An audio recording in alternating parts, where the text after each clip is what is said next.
Hello everyone, welcome to my second game journal. Today I'm going to be playing Madden 23 on the Xbox One, and one of the elements that I'm going to be discussing today in my game journal is the passing mechanics that you have when you're playing as a quarterback in Madden 23. Now, obviously there's different types of plays that you can run in Madden, but there's also different types of ways that you can throw the ball if you're a quarterback and get the ball to your receivers. So I'm going to be going through the different types of passes that you can make as a quarterback in Madden 23, depending on the situation that you're in.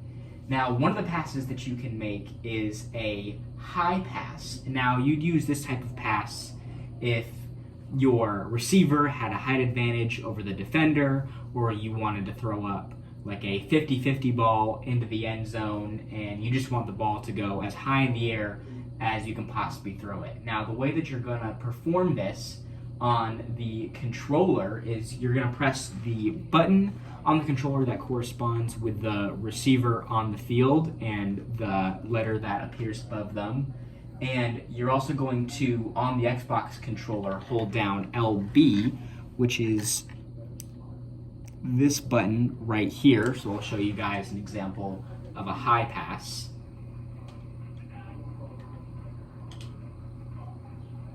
So as you can see, I threw the ball high up into the air. The receiver had to jump in the air to catch it. It went above his head, and that is an example of a high pass.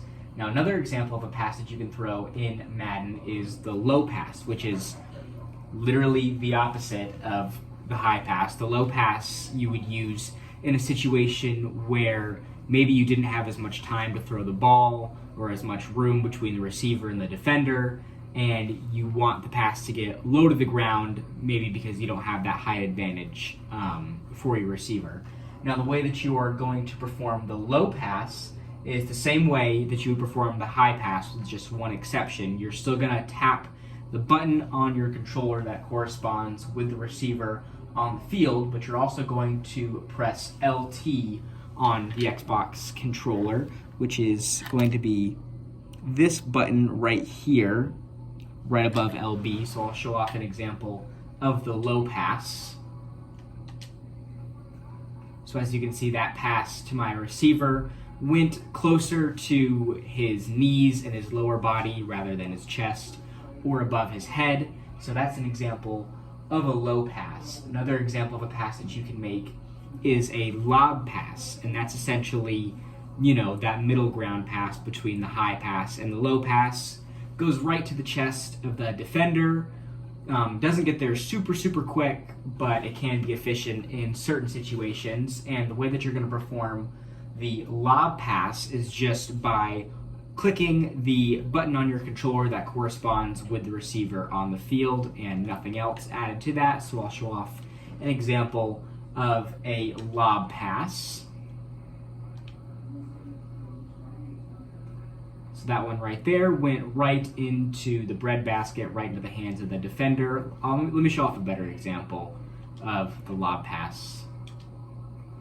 So right there, went right to the chest of the defender. Like I said, not too high, not too low, and it gets there at a medium length of time. But if you want the ball to get there quicker, you would use a bullet pass, which is the final type of pass that I'll be discussing today. And you would use the bullet pass if you had a tighter window, maybe the defender was closer to the receiver and you needed to get the ball to the receiver and out of your hands as quickly as possible. Now, the way that you're going to perform the bullet pass is by holding down the button on your controller that corresponds with the receiver on the field. So let me show you an example of a bullet pass. So right there, as you see, the pass gets to the same spot that the lob pass did, but it gets there a lot quicker and, a bit more efficiently. Let me show off another example of that. So there's another example of a bullet pass. And if you guys can see on the bottom of the screen, it actually tells you which type of pass that you just made if you need to switch it up on the next play. So I'll show off another example here. Boom, at the bottom of the screen, it says bullet pass, shows you what you just threw.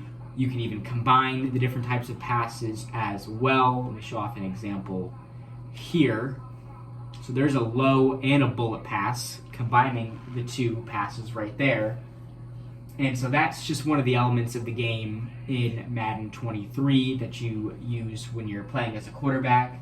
And some feelings that I have when I'm playing Madden 23 definitely gets me excited, especially with football season here. College football and NFL have already started.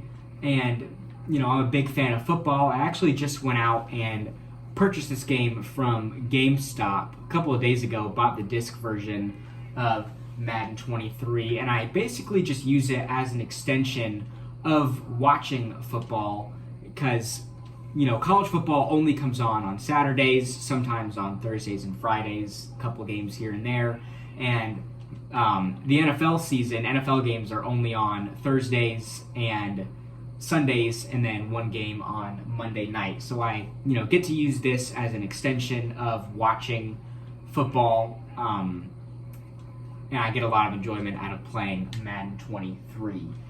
And one way that I want to relate this to the book and to a discussion that we had earlier was the geography of the playing field in Madden. So what's interesting is as soon as you step into the end zone or step out of bounds, you lose all control of your player and they just stop or they'll celebrate, but you lose all control of the player. So let me show you an example here. So I just threw off the pass. Now see, I'm stopped in place, but I can move myself around. I can go in circles. I can run back and forth, up and down the field. But as soon as I step foot into the end zone, my player stops because the play is over. Now, the same thing applies to going out of bounds as well. Let me show off an example here. Again, can run around in circles. I could run to the opposite end zone if I wanted to. But as soon as I step out of bounds, I lose all control of my player because the play stops. So that's an interesting element of the geography in Madden, that you lose control over your player once the play is over, whether that's in the end zone or out of bounds.